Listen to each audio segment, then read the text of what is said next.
I am taking my quick lunch break to fix what we believe may be a loss of heat in the house, and that's here under the stairs.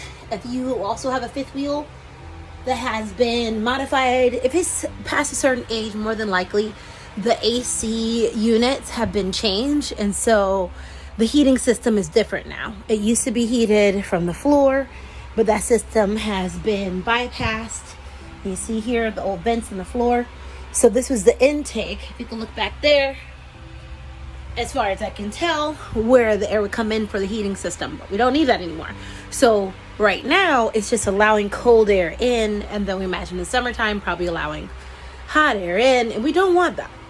So coming up with a quick fix, hopefully, to keep some of our heat in, using the same insulation you can find on Amazon or Home Depot or anywhere. It's about the only solution they offer for insulating your home, other than, well, your fifth wheel, other than putting a skirting around it, which we haven't gotten around to yet. So that's what I'm doing today. I'll show you pictures. This is the area that we're going to be insulating. They are the steps going into the bedroom section of our fifth wheel, using the same insulation we use for the windows. You can get it in a roll from Amazon, or I've also gotten it from Home Depot. I like using it because it's super simple to manipulate.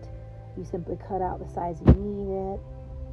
Use a tape measure, if you will, to see just what the length and width that you need is. Then you're going to unscrew those grates. It was very easy to do. They came out very easy in our case. Hopefully it will be for you too.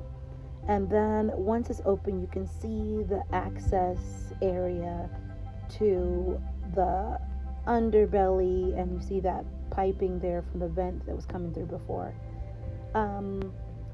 I decided to use hot glue. It's very good adhesive, and it lasts a long time. This insulation is super affordable, very flexible, so it's very easy to put the hot glue on the grate and simply apply the already measured insulation to it, and then screw the grates back in. Bim bam boom, as my husband would say. It is now insulated.